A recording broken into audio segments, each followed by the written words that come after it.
up, fishes? Welcome to the Musky Tales podcast. Today we're going ice fishing.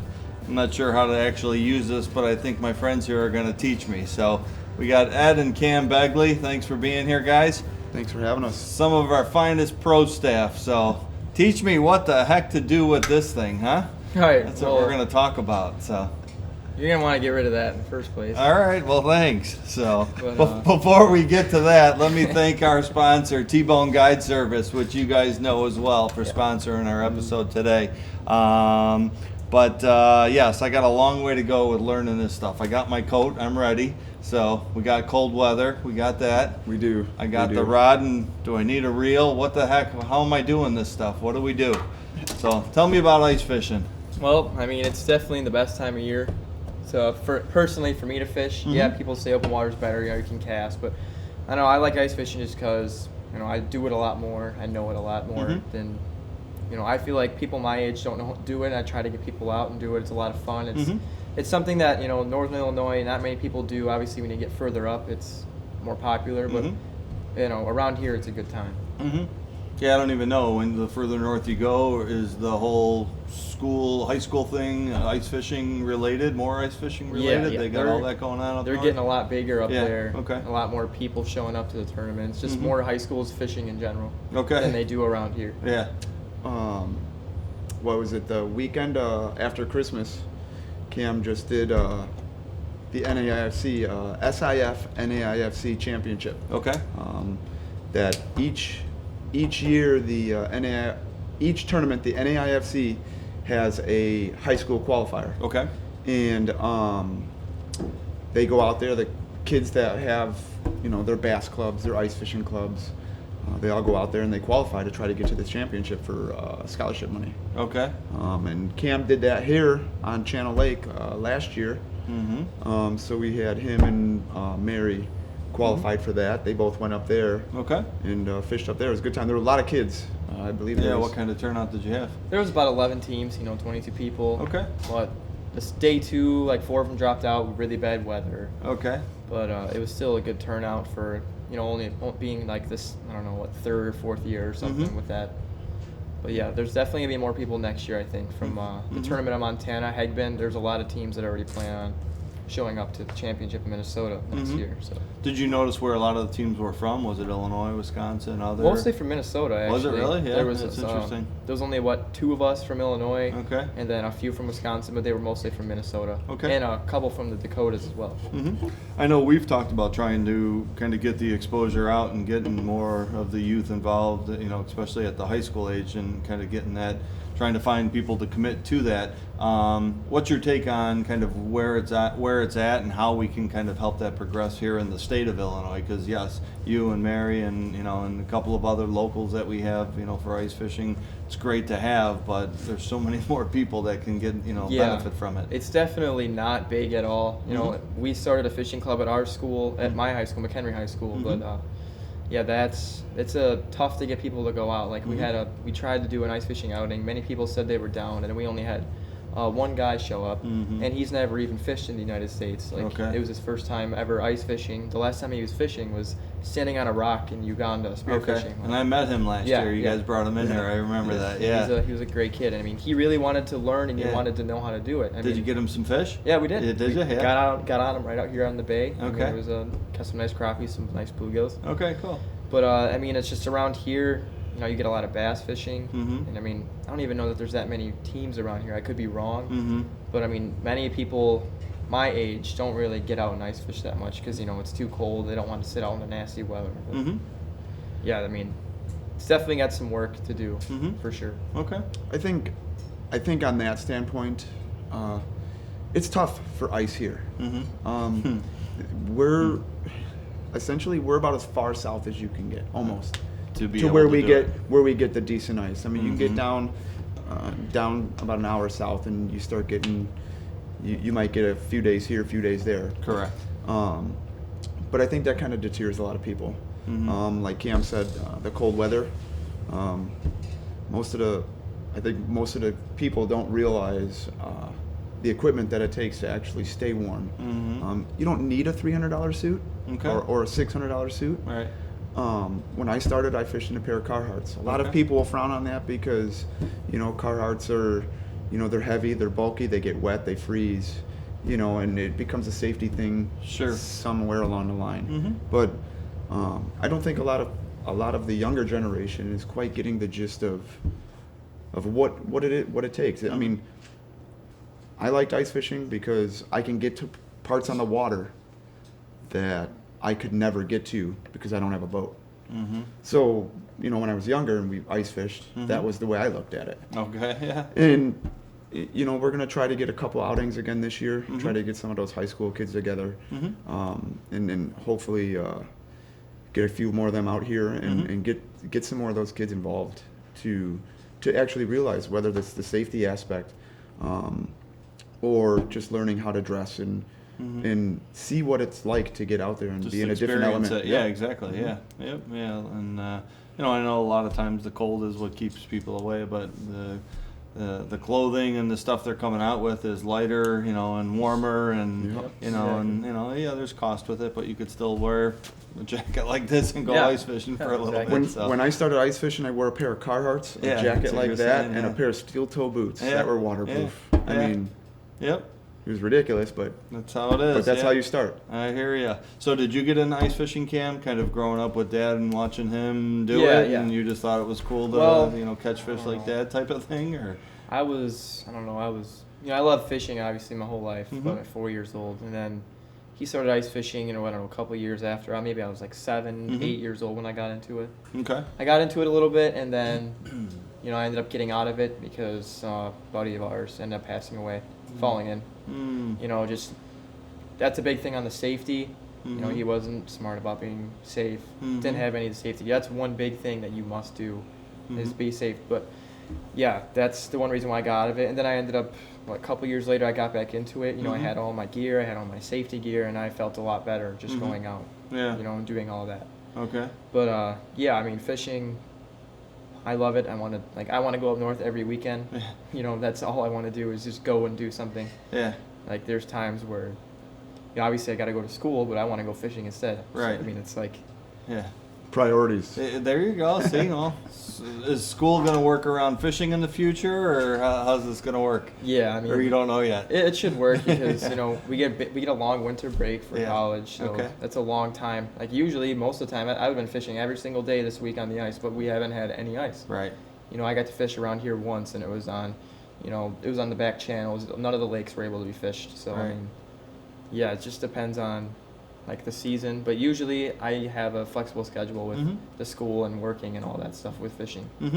I know you got an upcoming day off here with the holiday, I think on Monday, so you might have an ice fishing day then maybe. But maybe. So and that might be the first one.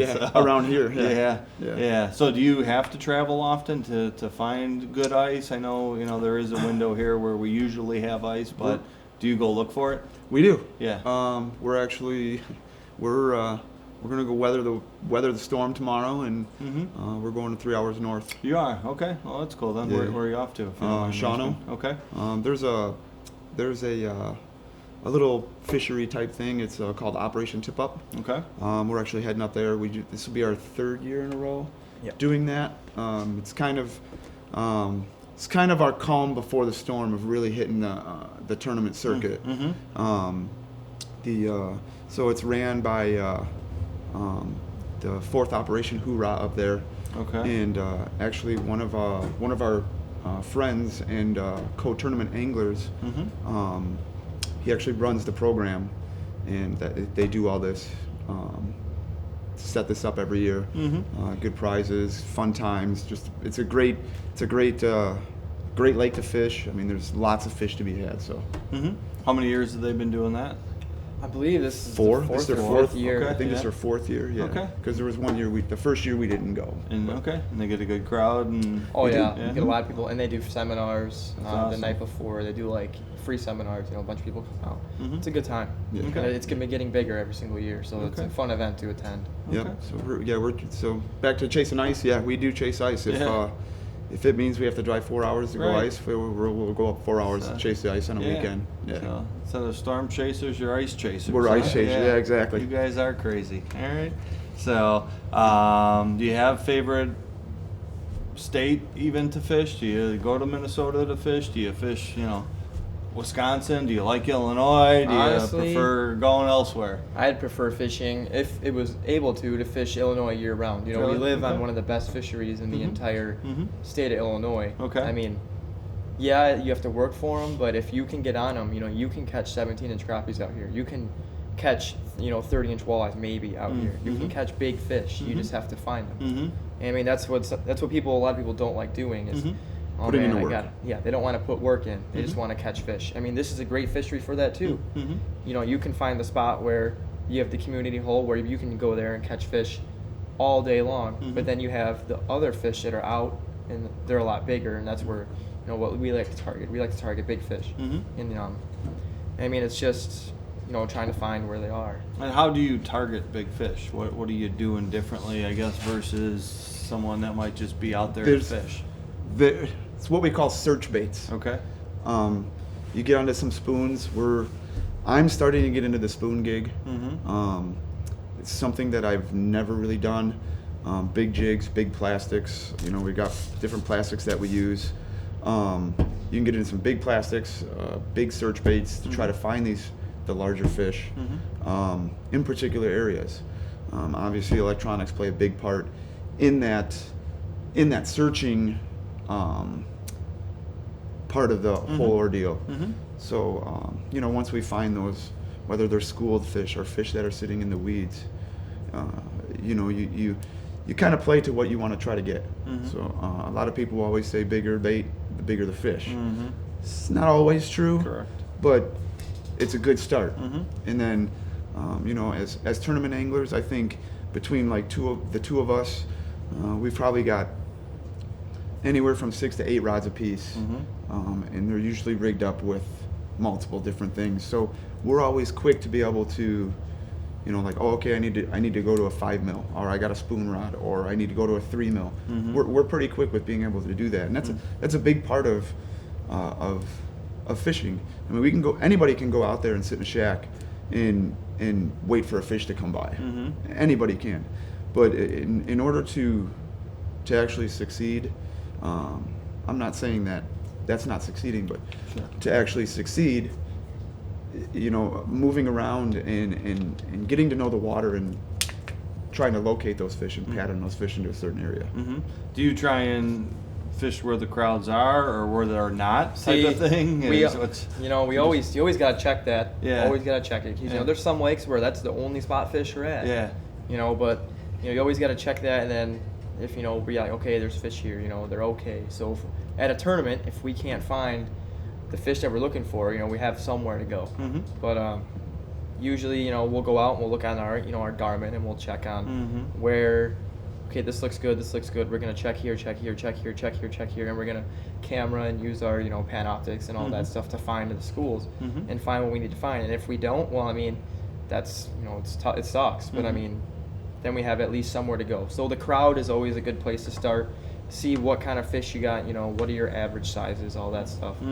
So I mean, that's sometimes I'm like, let's go fish the crowd because that's where the fish are. They're not anywhere else. Yeah. But I mean, okay. Yeah, that's a big thing with that. And you touched on earlier, obviously, without, when you got hard water, you're going to places where you can't go without a boat type of thing, or without having a boat. But are the fish changing where they are, open water versus the ice times, and They do. Yeah. So obviously you get your early ice. So ice fishing is broke down into three sections, let's call it. I don't know if that's the word I'm looking for, but like a lake is. So you have early ice. Oh, okay. Then you have your mid, late ice. Phases or whatever. 3 Okay, phases. Yeah. You have early ice. You have your mid to late ice, and then you have like ice out, we call it. So the fish do have a tendency to move. So they'll move. So in the fall, they'll come in shallow.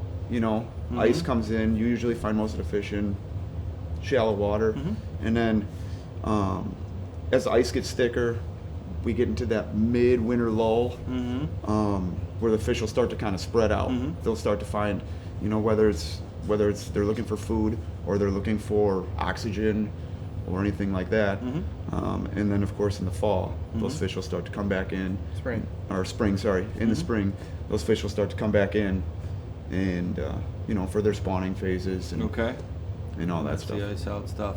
You hear first ice is usually pretty darn good. Is that? Yeah, it's you guys believe in that too? Yeah. We call it fire. Okay. First ice fire. First ice is it's great because the fish are still in their fall pattern. They're just getting into their winter pattern. Like first ice, you're on 5 inches ice or whatever. I mean, the fish are so aggressive. You just drop it down and they're hitting it right away. I gotta go. Yeah. I'll put this to use. Yeah, it's a good. First ice is a really good time. See, middle of the season is when it gets tough because there's a lot of pressure. Say if you have, some lakes up north get 30 inches of ice.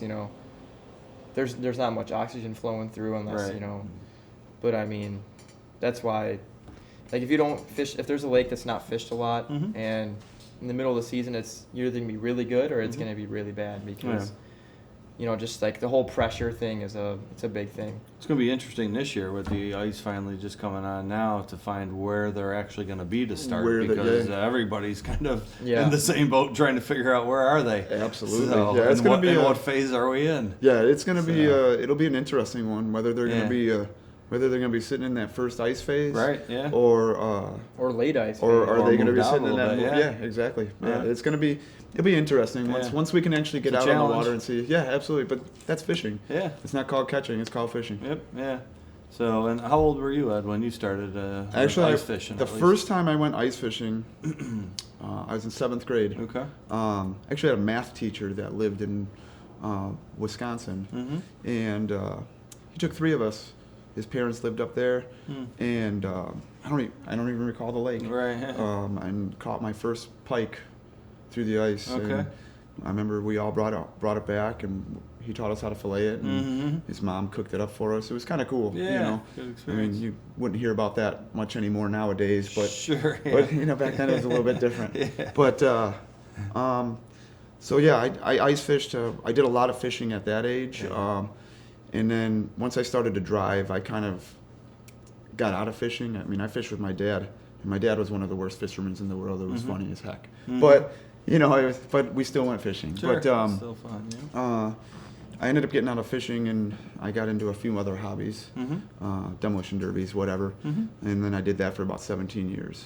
Okay, a little different. Yeah. So we still fished, here and there, in between, and then I kind of got back hard into fishing after that. And what was it that brought you back into it? Just the passion of enjoying it? Yeah, fishing to me, it was always the fight on the other end of the line. There was, like you can go out there and be bored as heck, but as soon as you hook up to that one fish and you have to fight that one fish, it's, what do they say? The tug is my drug, is what they say. So, got back into ice fishing, and I absolutely fell in love with it. I mean, I fell in love with it when I was a kid, and then I fell in love with it, and it's kind of become the one season that I absolutely look forward to.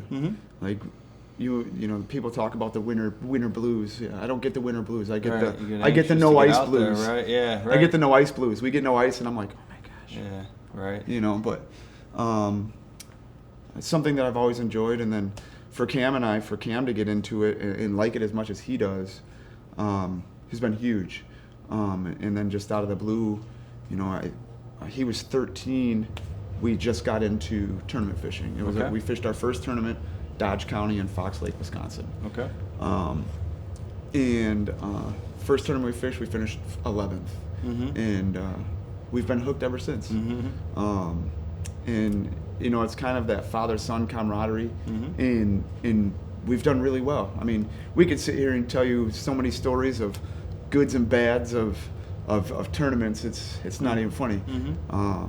You talk about tournaments, and it's good competitiveness, but when you go to tournaments, you break a lot of stuff too. Okay. Yeah. So definitely. Yeah. So yeah, it's a good time. We've had fun doing it. Right. We're going on our 6th season. Okay. Tournament fishing now. So we've become very successful in the short time that we've done it.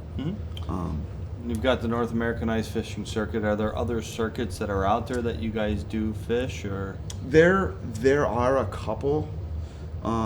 There's the Ultimate Panfish League, Okay. which is strictly held in the Minnesota area. Okay. That is a very good one. Mm-hmm. They base it on X amount of tournaments, and then it's all through a point system. Okay. And that I think is like invite only, if I'm not mistaken. So as a team drops out, and then they put out feelers and then whatever. Don't quote me on that, but I think that's. fine, yeah. And then there's a new one that just started up, the Eastern Wisconsin. I think it's EWPL they call it. Okay. I think. Okay. I know that one just started up. That one's actually starting to really intrigue me because they do random lake draws. Okay. The day before. So you don't know. No where- pre-fishing. Yeah, It's interesting. a That's random cool. lake draw. You show up to the launch and you go fishing, and it kind of puts that even level playing field. Right. It's kind of an intriguing little idea.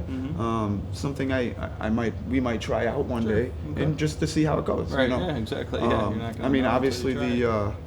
the NAIFC is kind of our mothership. We Yeah, that's a we enjoy it. staple of the circuit. It Yeah, seems, and absolutely. The big fishing community. So. Okay. I see you both got the Ice Strong hats on. So yeah. We could put one on that rod, and you can catch anything. There you go. Well, hey, hook me up. Yeah, So- absolutely. So Absolutely. No, Ice Strong's a spring bobber. I Yep. didn't bring any. I totally forgot. that's okay. But Ice Strong has been very useful for us as a tool on our rods. We do get into some really tough situations where those bluegills will bite. They'll literally just suck it in, and you just won't see it on your normal rod. Okay. And you can kind of see it on those with that spring bobber bite.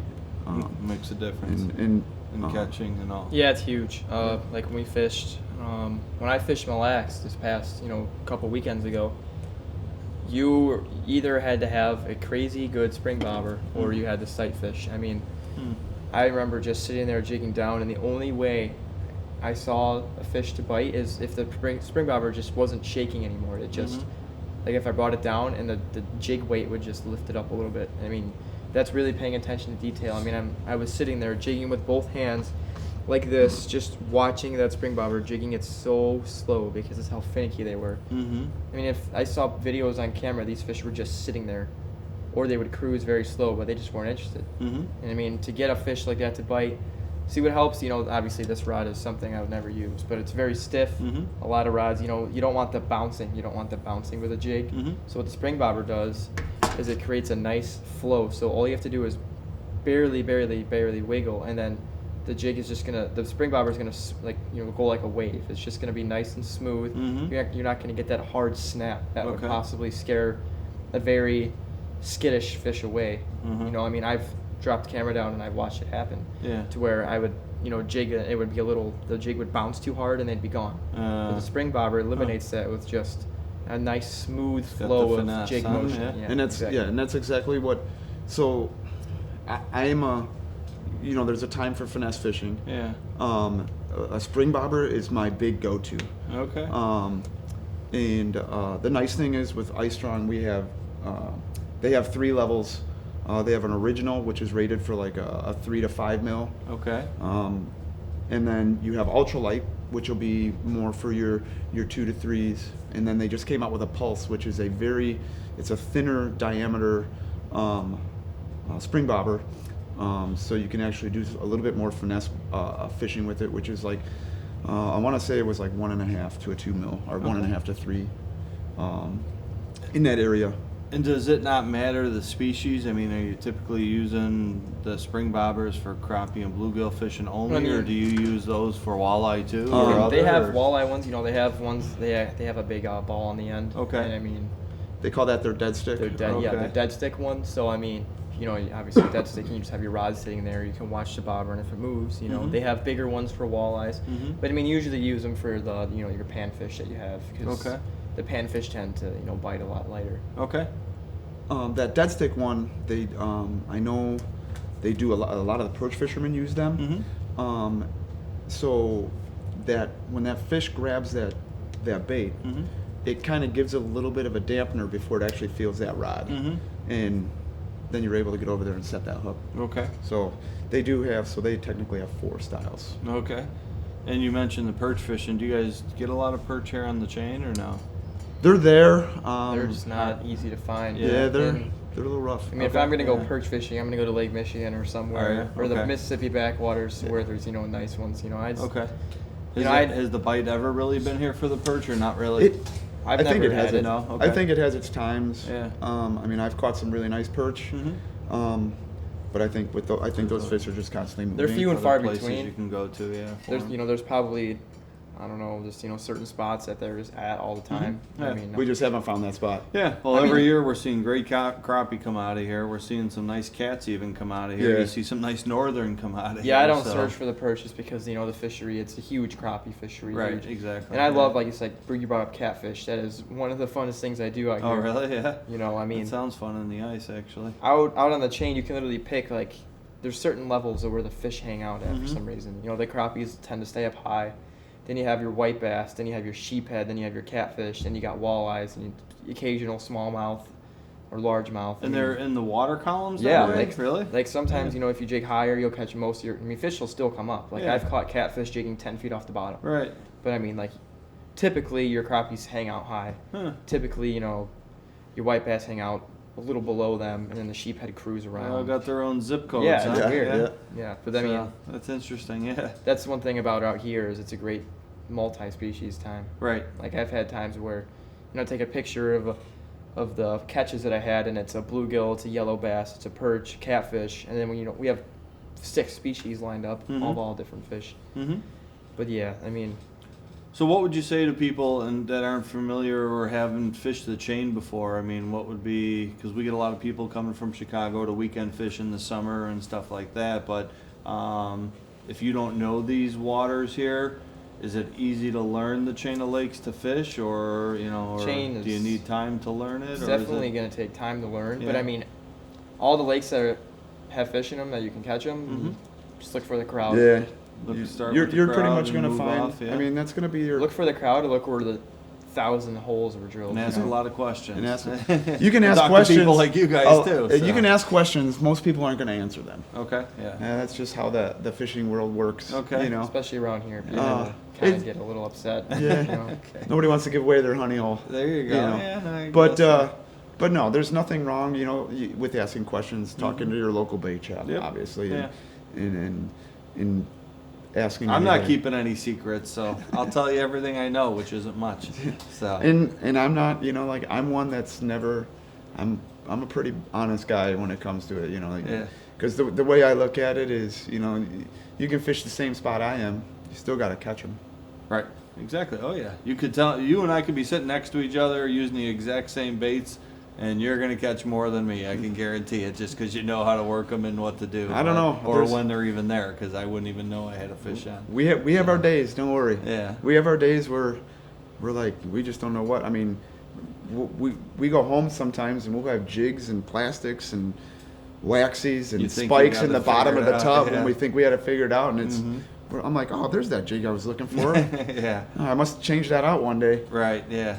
I should have used it. Yeah. Yeah. Right. Now, what about in terms of live bait presentation versus soft plastics? Any theories? Spoons you mentioned, I guess, Definitely at its time. I always Okay. have live bait with me just in case. You do? Okay. Especially bluegill fishing. If they don't like the plastics, I mean, obviously they feed off, I don't even really bugs. know the names. The bugs in the bottom, they eat wigglers, they eat, whatever. That's why the plastics come into play,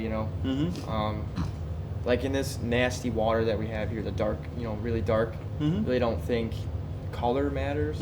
But there's times where, most of the time I just use plastics out here, but if that doesn't work, then I go switch to live bait. I mean, there's times where, live bait doesn't work and you switch to plastics and they love it. I mean, it just depends on the day, so you got to try it all out to see if it works for you. We've been on lakes where, you'll catch fish on plastics, but your bigger fish are coming on live bait, or vice versa. Okay. Yeah. So there's different techniques, and obviously nobody fishes the same. Right. So there's going to be with plastics. For me, I used to be a big live bait guy for the longest time, and when I got into plastics, it's hard to get into plastics because at first you're not going to catch any fish. You have to kind of, it's a confidence. You have to get it. You know, your live bait's always going to be your confidence bait. Okay. Because you know you can catch fish off live bait. Whereas, you know, like if I go out, I'm never really going to have live bait. I'm going to try plastics first. Okay. But like Cam said, we always have live bait. Yeah. It's always on us. Mhm. We do the best we can to keep it alive at home. Right. I think we got 2 bait pucks at home Right. from when we went up to Minnesota still, and you know we try to make sure we keep them alive as long as we can. Right. Just so. Typically waxies, is that what you're using, And or are you going spikes. spikes, And spikes, too? yeah, Okay. yeah. I like- one easier to keep live than the other for you guys? Spikes seem to stay alive easier. I don't Yeah. know. Spikes seem Okay. to stay alive a Just little bit curious. easier than Okay. than the waxies. Okay. I Any think secrets or tricks that you could share with those that are in terms of keeping them good? So all I do with mine is I literally Not really. put them in the garage floor. Okay. Just a cool area, not too cold. You don't want them to warm because then they go crazy and then they'll And then Dying. they end up dying once they get warm. So I put them as close to the garage door as Okay. possible because you know even though your garage door is sealed, it's still going to be cool right there. I actually have a bait puck. It's been there now for going on 3 weeks. Okay. And I don't think I have a dead spike in it. So inside the house or in the garage, close to the garage door? In the garage, close to the garage door. Okay, You want to keep yep. them cool, Okay. but not frozen. Yep. You know what I'm saying? Yep. Okay. Even the I'm with you. refrigerator. Even the works. refrigerator, if your Yeah. wife lets you. Yeah, there you go. I know See, sometimes my wife's like, put them in the meat drawer. there's a tub. Yeah. Yeah, we put them in the little. There's a the tub. one drawer that's not being used. Yeah. Yeah. That's good. So the waters, I think Cam, you had mentioned something about the dirty or muddy waters here on the Yeah. chain. Obviously, during the winter months, you hear a lot of people say about how clear the water is during the ice season because everything's settled. It does seem rather clear, though, isn't it? Or is it still I pretty mean, murky? where I fish out there, I fish Yeah. in a lot of the current, so I mean, you don't Okay, really. so that it's still kind of the stays. same thing. Yeah, that's true. I mean, maybe it gets usually in the summertime, when I fish on the boat, like in my buddy's boat, you don't even know what the fish is until you get it up. Mhm. Out here, you can see maybe 6 inches, maybe. I mean, it depends on what lake you're on too. Mhm. Like if you're fishing Pistaki or if you're fishing Catherine, there's more current in Mhm. certain lakes. Yeah. Now, with the current being said, you got to watch safety as well. Exactly. obviously. 100%. Yeah. We've been out here on channel before. There's 12 inches in one spot, but then you go 6 feet to the right, Mhm. and it's 4. Yeah. And it's like if you have a machine sitting on that, Right. who knows what could happen. So how do you test for that? I mean, talk about the safety end of it. What types of gear should people be Right, sure well, they have, and yeah. how do they go about finding what's safe and what's Or not? early ice, you always, it depends on how early early ice, here we go. So I always have, like one of those square, like flotation devices, like a throw. Okay. The And boat then- cushions. Yeah, the boat Yep. cushion. And then always have a rope, I don't know, 30 feet, maybe even longer Mhm. than 30 feet. Mhm. Throw rope in case, you do go down. Mhm. There's been times where, like, we check our local lake and him and my dad's and our buddy, they'll tie a rope to each other so then if he falls in, he can pull him out. Mm-hmm. Because he'll stay in the back and he'll stay in the front. So then if he Okay. goes down, then you can Mhm. pull him out. Always have your ice picks. Mhm. They help you get out. Yep. Huge. Another thing that helps is they do have suits. I know Stryker makes flotation suits as well as Clam. Mm-hmm. They make, and I'm pretty sure Frable too, but they all make suits that float. Mhm. And I mean, you can look up a video on ice safety and show Mhm. how that works. But I mean, those are coming around a lot now. It's Mhm. really big. But and we also have the spud bar, which is a huge, Mhm. huge key because you're looking at a lake and it's fresh ice, maybe, and it's You're not sure Yeah. how thick it is. The Mhm. spud bar is your main tool that's going to give you an idea. because you're walking, and as you're walking, what it you have is. this in your Mhm. hand, and you're just, you're hitting the ice. Mhm. You're hitting the ice, and then obviously if it goes through on one hit, you're gonna be like, okay, maybe I'll drill a hole here and I'll see how thin, how thick it is. Right. That's one of the big things that has helped us out. Like I remember, walking. There's 5 inches. There's 5 inches. There's 5 inches. And then you hit it one more time, and and it goes through, and you're like, oh man, watch out there. Mhm. Drill a hole, and it's 2, and you're like, okay, then maybe you walk to the right and see if you can get out farther, and if not, maybe that's the line. Right. You know. And there's no like DNR in open water. They check your boats for safety and stuff. There's no rules or laws that say you have to have X, Y, and Z. There is not at all. It's all on you. Yep. And yep. So there's having a whistle and stuff like that. Yeah, They a bring whistle that is a great stuff. idea. Same thing Yeah. as like when you're in a boat. Yeah. A whistle is a good idea because if you're out there and you fall in, nobody's really going to see you, especially if you're 100 yards away. Right. Yeah. You know, so if you actually have a whistle on your person, you're able to blow that whistle. Yeah. You know, you only have X amount of time before you can get out of that water. Right, So- and the right kind of whistle, not just a regular Yeah, whistle. not They just a make regular the ice fishing whistle. Exactly.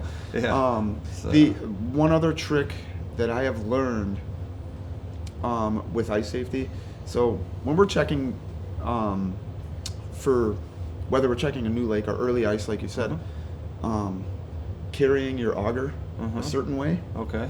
So when you're going out there and you've got your ice pick, so most guys have a drill now, so you can carry the same way because it's not much heavier than your average hand auger. So your auger sits long ways. So when you're walking out there and you got your spud bar, you take that auger and you turn it sideways and just hold it near you while you're going. If you do happen to go down, the auger is going to help makes catch a the ton of edge of the sense, ice, yeah. and it gives you kind of something to stop you. And if you ever fall in, you always want to go back the way you came. Always, yeah. Because Okay. that's where you know the thick, you know, the last, you know, like walkable ice was. You don't want to go, you don't want to keep going the way that you fell in that Right, you were walking exactly, because yeah. you don't know how that is. Right. No, Yeah. no ice is ever safe ice. Correct. Yep. No ice is ever safe ice. Mm-hmm. So, yeah. Hmm. I mean, always be careful and know your surroundings and Just use your common and sense. yeah. Yeah. Yeah. Sometimes people don't use that. Though, Yeah. So as far as we've talked about the live bait presentation different. You spoons. You mentioned that. I'm just I mean, getting into the spoon yeah, scene, So, so is that a whole different thing altogether. you know, it's pretty much the same scenario, but you're just talking about a bigger profile bait. Okay. Obviously, a spoon is going to move a heck of a lot different in the water. Mm-hmm. I have tested baits, you know, my plastics, my jigging techniques, and my different digging techniques between jigging with a rod and jigging with an ice-strong spring bobber in a tank. So, like I said, I'm just starting to get into the spoons just to see how different spoons are actually moving through the water, because some will dart one way, or you know, jig and wraps. Obviously, those are a little bit different, and there's so many different baits out there now. It's crazy. It's not even funny. Okay.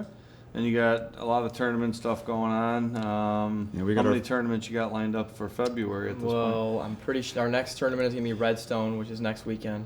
And then the week after that is Channel Lake, which hopefully will happen. We don't know. Yeah, It depends we'll on see. the conditions Should here. be good, I think. And then I believe the next one we will be doing after that is St. Helen in Michigan. St. Helena, Michigan. Okay. And then wow, you got on back to Alaska back to and back. Wisconsin. Well, Okay. I think St. Helen is like that second week in February, I think. Okay. St. Helen, that was the one we fished it last year.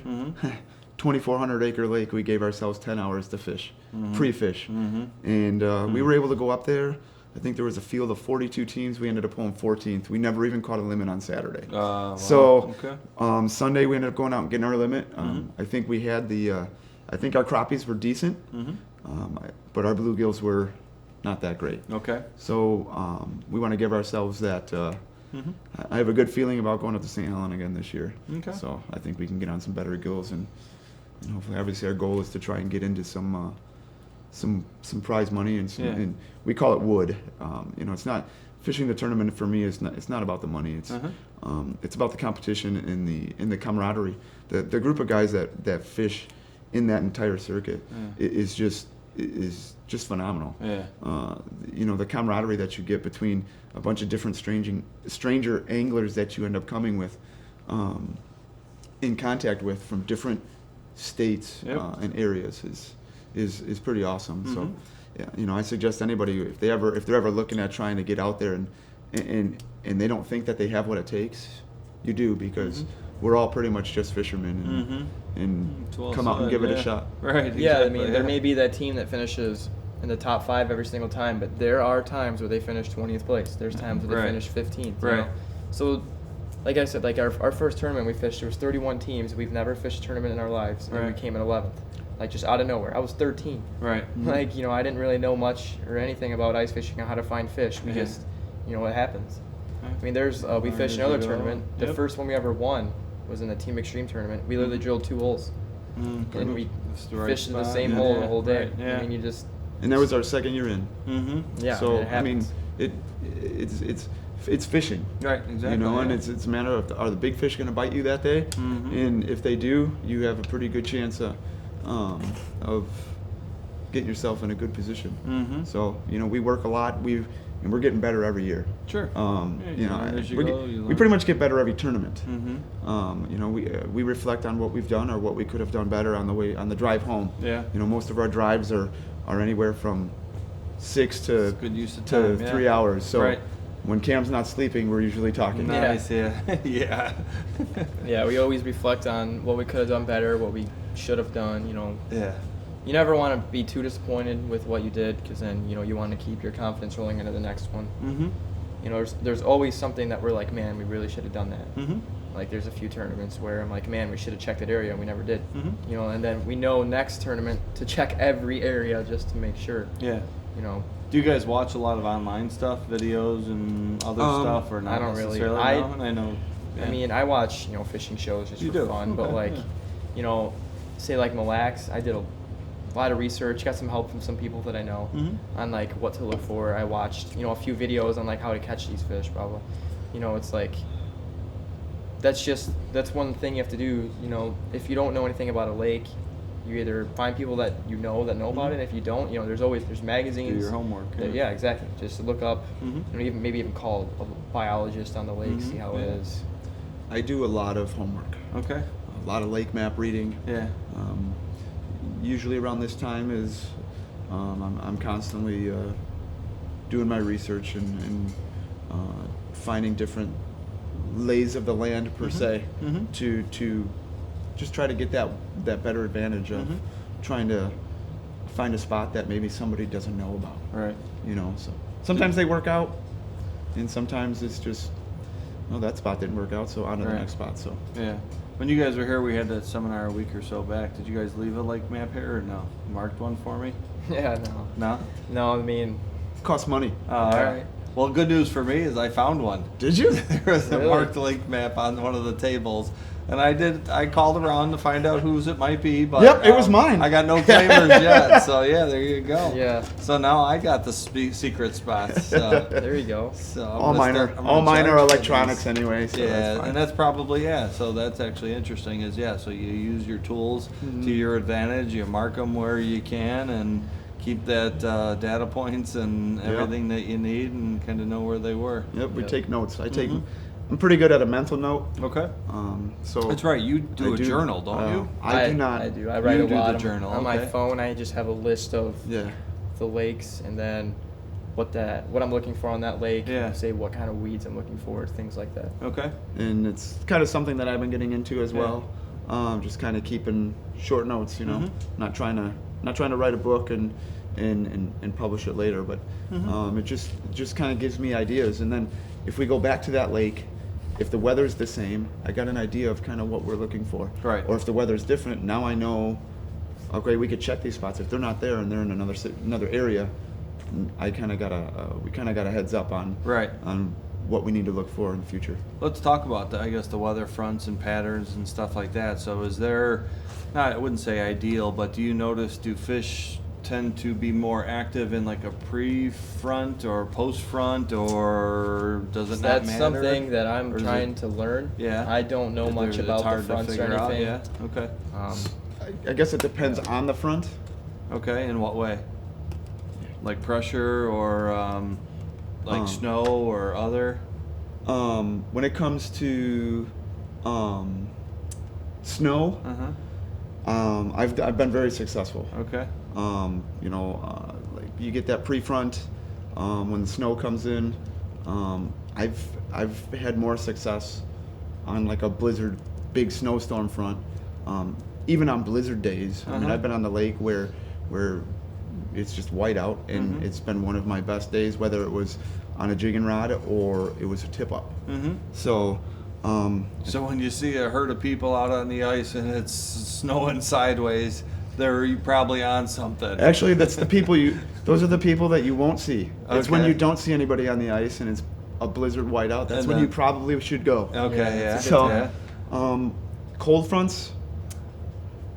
I mean, I fish cold fronts and caught fish. I've fished cold fronts and not caught fish. Sure, exactly. So, is it the moon phase? Right, there's no magic answer. Yeah, right. I don't have an answer for anyone. But everyone's got a different opinion on it. Sure, That's why I was absolutely. just curious is, have you guys seen anything? I don't know much about it enough. Okay. I gotta get into that, definitely.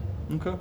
Yeah. Moon phases matter much in ice fishing? Or I have never followed any never of checked it. it? Okay. You know, I mean, it probably does, but I have no idea. No, okay. I'm pretty sure I'm going to tell you right now if it's full moon or if there's no moon. You'll If be I'm out going there fishing, either I'm way. going fishing. Right, exactly. Yeah, and that's Ain't nothing going to tell me that I'm not going to go catch fish. Right, I'm going to or go they're do not my. gonna bite, right. I'm going to go put my work in Mm-hmm. and I'll catch something more than likely. So. Yeah. What about the light conditions?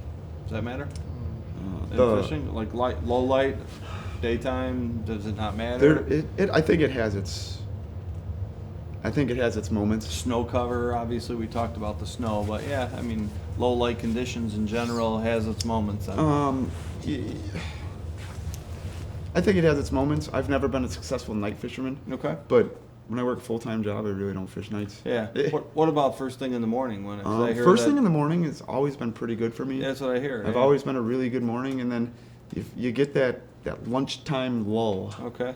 Well, then stop in here for lunch. Yeah, that's usually what we end up doing. Yeah. Usually come in here and get some chicken tenders There and some you fries. go. Hey. But usually that lunchtime lull is kind of a the fish are moving. Mm-hmm. Go find them, Mm-hmm. and we'll chase them around. And if we don't find them, we come in here for lunch, and we'll either go back out there later or go take a nap and come back out tomorrow. I don't know. There's been times where I haven't caught fish in the morning, and then there's times where I catch them in the afternoon. Mm-hmm. There's a few lakes that I know of that I fished before in the morning. If you're not there before the sun's up, you're not going to catch the crappies. You'll catch crappies right when the sun breaks the trees. The crappies do not bite the rest of the day, and it's strictly bluegills. Okay. That's all you're going to catch. But then you got to move in. You got to find them. With the sun and everything. If it's sunny out, if it's cloudy, I'm bringing in another thing right here. Mm-hmm. Fishing Mille Lacs, the fish were not where the sun was. Okay. So people that did well, they were fishing in a pop-up shack. So, that creates the shade down below. Yeah. I mean, that's where most of the fish were all piled up. Okay, Or in the shade. really? Yeah. Believe it or not. Yeah. I mean, fish, they're not dumb. They're Right. smart. They know what they're doing. They know where to go. Because there's a lot of predators roaming the area Right. most of the time. Mm-hmm. So, I mean, shade and just cover is a big thing in general. They just pattern themselves. That's all. Mm-hmm. And that's We just gotta all figure it it is. out, yeah. You get the people that talk about the lunchtime lull. Mm-hmm. Those fish are moving. They're probably They're going going for lunch too somewhere. Yeah, probably exactly. You're probably right. Some of them are going to move out to Right. maybe a deeper water where they know where there's food. Mm-hmm. And sometimes you can pattern them that way. Or they're moving in shallower because the shallow water might be a little bit warmer. They might be looking for something to feed on. Are these crappie, and you guys target crappie and bluegill for the most part, are these things, feeding all day long, a couple times a day? I mean, it depends on where you go. Yeah. I mean, there's just a lot. Every lake's different. You're not going to get every lake that's the same. Okay. Like, crappies out here Yeah. on Channel, and then crappies in the South Lake Pistachey are going Yeah. to be different. Okay. I mean, Are they feeding? For the most part, probably. Really? I mean, Yeah. there's so much stuff that swims in the water. Yeah. I mean, you can drop a camera down, and your camera is just loaded with microorganisms that are just swimming around. And I mean, essentially, all those fish have to do is just open their mouth Right. and just swim right through them. Mm-hmm. So, when it comes down, are they eating? Probably most of the time. So when you got a soft plastic sitting in their face, are they eating it because it's just there, or because they're hungry now? I guess is what I'm wondering. Okay. I think they're eating. So when we get this right here, this is a bluegill chuck. It's like a wedgie tail. It's a blood wedge. Okay. It's all about. I feel that fish have a tendency to react a lot more than being hungry. Okay. Yeah. It's just something that they saw that was moving, and it's something that totally intrigued them, and then they get over there and they just that's something they're like, oh man, I'm gonna eat that. You know, I mean, obviously I don't have the mind of a fish, but I mean, I feel that you know, when it comes to a plastic or whatever, majority of that's probably coming from a reation bite. Okay, so more your bigger and all stuff, that. you know, your stuff that you got your wedgie tails and stuff like that. Your bigger stuff is going to be more of a reaction bite than it's going to be, you know, just something that looks like food to them. Right. Now, can you get baits and stuff that look like food to them? Sure. And it might be that, but you know, are they eating it because they're hungry, like you said, or are they eating it because it's something that intrigues them and it may be invading their territory or whatever, and they're just going to eat it anyway. Right. Yeah. So then, and early on, you know, there's a lot more to it catching them than just putting a bait in front of their face. So you talked about the different weights of baits and jigs and stuff like that. So that's a whole nother element. Yeah. Typically with ice fishing, from what I understand, you go smaller with ice fishing and Usually. then maybe get bigger weights or weight to it. It depends or on like, you know, what your not necessarily. I know in the summer I can I catch bluegills on jigs this big, but I mean in the winter usually I like to go smaller. That's just me. But I mean there's sometimes where they don't like the small stuff. Really? They want everything big. Like when we fished the championship, a couple weeks ago, you could really catch them on anything. But I mean it also depends on the conditions. We were in 26 feet of water. A 4 mil drops like this. When a 5 mil is going to drop that much faster to get it down to the schools of fish in time. Okay. But I mean, like those fish were aggressive. I mean, you didn't even have to jig. You just drop it down, hold it, and they would come up and hammer. Right. I mean, but like when I fished Mille Lacs, big baits were not the way to go. They were not going to eat anything. I used like a 2 millimeter jig, it was literally Wish we would have brought some. tiny. I mean, the thing, it was probably this big. And that's what they liked. They liked the small because I remember seeing on camera the little things that flutter around. What they eat was really, really small. So, I mean, that's another thing to pay attention to detail. What's in the water. Yeah, and, you want to see what they're interesting. eating. Yeah. But that's the whole thing with the jig size. Usually I just go with a 4 mil. And if that doesn't work, I'll try up, I'll try down. Yeah. That's why we have 6 rods, like you mentioned earlier. Right, exactly, yeah. All lined up with different things.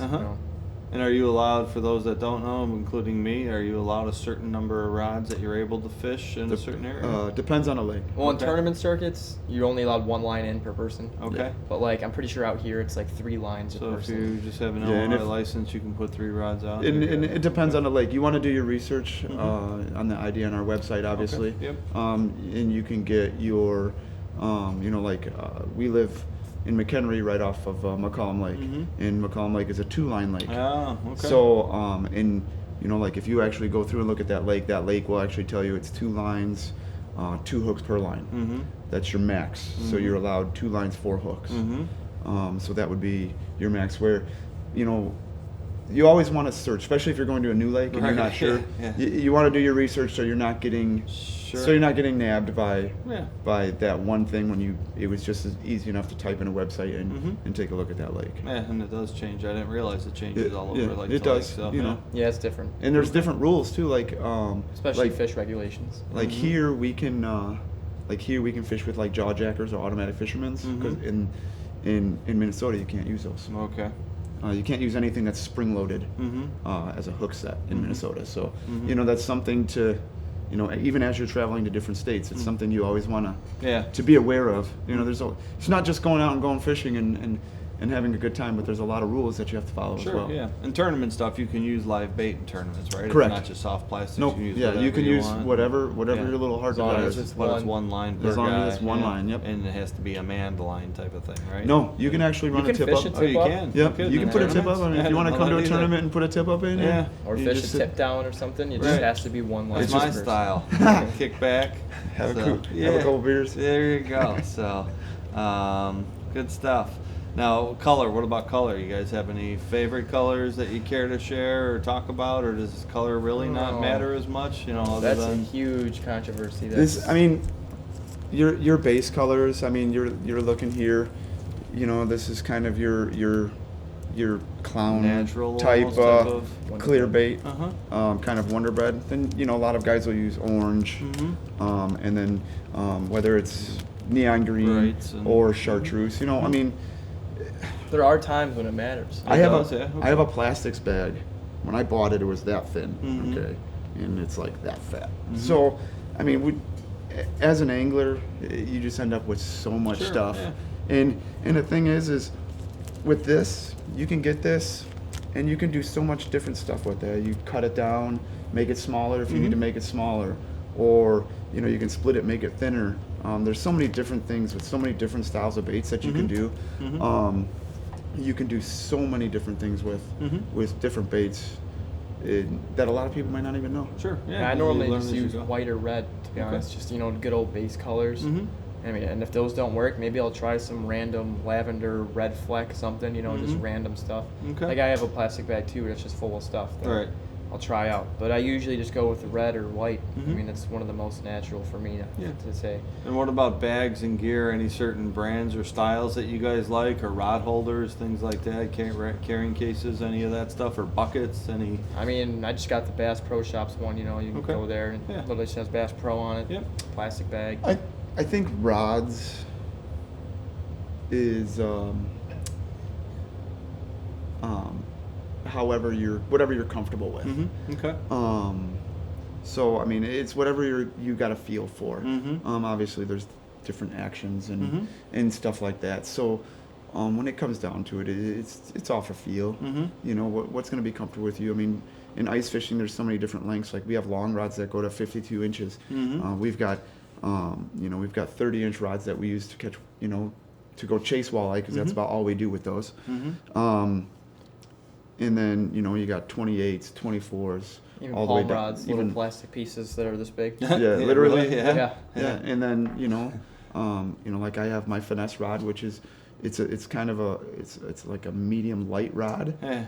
but it's more my finesse rod. It's 18 inches. Actually, it might not even be medium. It might be more of a light rod, but it's more my go-to. It gets me close to the hole, Yeah. so I can actually be one with the fish when I'm really trying to finesse them in. So Okay, yeah. there's so many different scenarios. And these ice fishing rods are not indestructible, but they've got a lot of give and bend to them. They do. Versus your regular rods. I know, Cam, when you were looking at this one, you're like, that's a little stiff. But, Yeah, that's something I would not use for panfish. But. Yeah, so you actually can feel everything going on the other end of that line when you got these types of rods that you're using. Lots of custom rods out there. Yeah. There's all ways to fish, like I could use this rod fishing, doing just watching the line technique or something.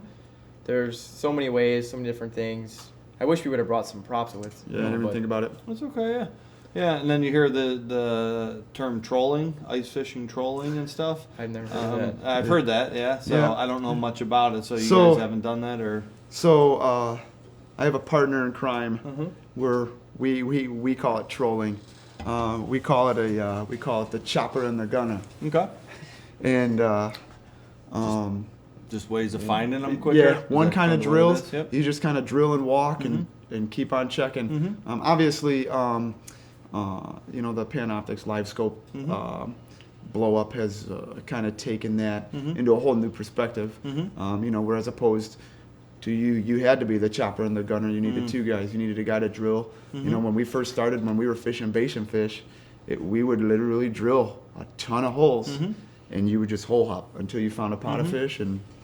And now, you really don't have to do that much. Do you jump in other people's holes sometimes to fish, or no? It does happen. Yeah. Depends on where you are. Right. You're fishing the crowd. Yeah, I walk around everywhere. Yeah. Just no reason you can't. It happens. It happens a lot out here. Okay. Yeah, on the chain, it happens a lot Okay. because everybody's for some reason wants to catch fish, and if you're on fish, they're gonna move closer to you. Right, yeah, but if you're just walking, it's not wrong for someone to use No. an open hole that's out no. there People- because they're like, hey, no. this is the People work's will done. Yeah, people will complain about it to you, and it's like, all right, so Should have stayed it's there. a hole in the Yeah, lake. should have stayed there. Yep, exactly. So, It's a hole in the lake. It's gonna be gone in 2 months. yeah, Yeah. right, yeah.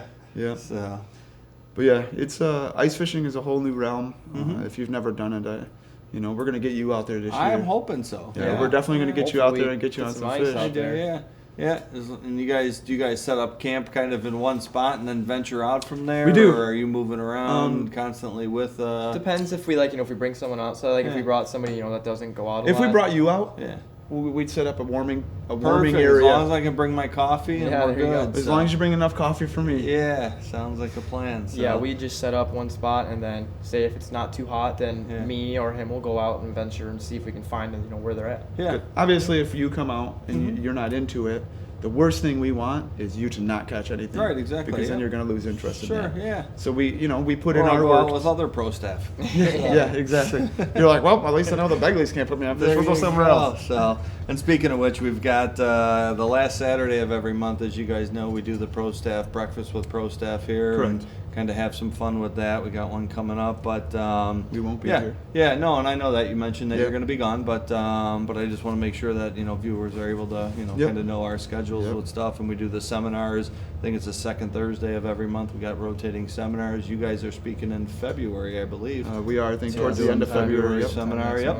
So Feb 13th, I think, is the date for that. That'll be a good props day. That'll be a good so- props day. So yep, exactly, yeah, and we'll talk about that. So with the podcast, we always, encourage people to like, share, subscribe. You guys are good with all that stuff, Absolutely. and we want people sending us the fish pictures to mycatch@muskytails.com. So when you guys get pictures, send that stuff in. So Absolutely. So very good. Well, appreciate you guys taking some time out of a busy day, even though you couldn't be ice fishing today. But but appreciate you being here, and it's always good to have you guys around. So No, absolutely. I want to Thanks for thank the you, Kurt, support.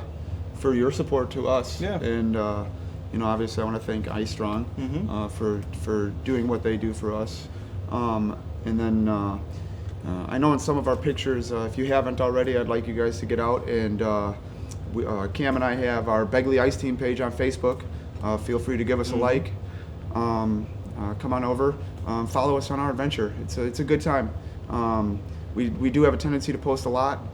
We have contests and different things. So come on over and give us a like. Begley Ice Team on Facebook. Thanks. yeah, that's the way to do it. So very good. Well, we'll be in touch and on the ice. So Absolutely. thanks again, guys. Awesome. Appreciate it. Yep. Good luck with your tournament stuff. Yes, absolutely. And, Thanks, as Kurt. always, you kind of represent us well. So thanks again. Yeah, no, absolutely. Thank you So, again. Fishes, we'll see you around in next time. Take care.